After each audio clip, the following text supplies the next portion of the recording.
Selamat sejahtera kepada Prof dan rakan-rakan saya. Saya Navenda Pal Singh daripada kumpulan 6 ingin menyambung pembentangan rakan saya Muhammad Azim mengenai bab 9 revolusi perindustrian.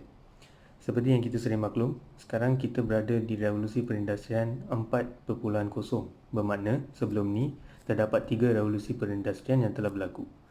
Saya ingin menerangkan lebih kepada perubahan peralatan yang berlaku antara keempat revolusi perindustrian yang telah berlaku. Untuk revolusi perindustrian pertama, seperti yang kita tahu, dia adalah lebih kepada penggunaan wap air untuk menghasilkan steam engine sebagai contoh. Dan perubahan peralatan untuk revolusi perindustrian pertama adalah 100% kerana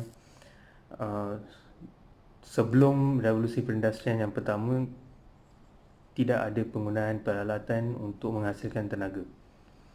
Seterusnya berlaku revolusi perindustrian kedua, di mana tenaga elektrik telah mula dijanakan.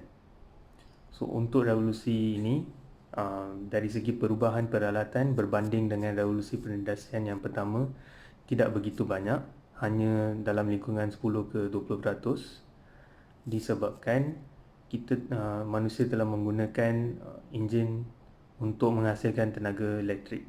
Sebagai contoh, generator, di mana dia gunakan tenaga mekanikal ditukar kepada tenaga elektrik. Jadi tidak ada banyak perubahan peralatan yang berlaku. Seterusnya berlaku revolusi perindustrian yang ketiga, di mana kita telah lebih ke arah otomasi. Semasa revolusi ketiga ini, pelbagai jenis kerja manusia telah digantikan oleh mesin. Sebagai contoh, sebelum revolusi ini, jika manusia ingin menyapu sampah, dia terpaksa gunakan penyapu. Tetapi selepas revolusi ini berlaku, mereka ada option untuk menggunakan vacuum cleaner. Contoh lagi satu, kalau sebelum ni mereka kena basuh baju guna tangan, semasa zaman ni terciptanya mesin basuh baju.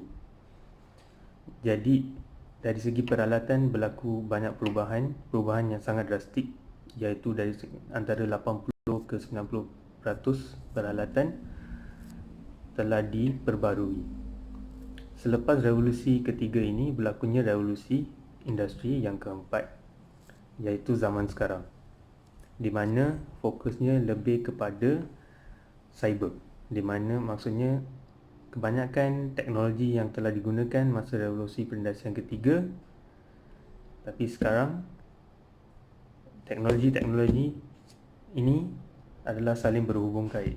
Salah satu terma yang digunakan untuk menjelaskan fenomena ini adalah Internet of Things, di mana salah satu contohnya adalah penggunaan smart home.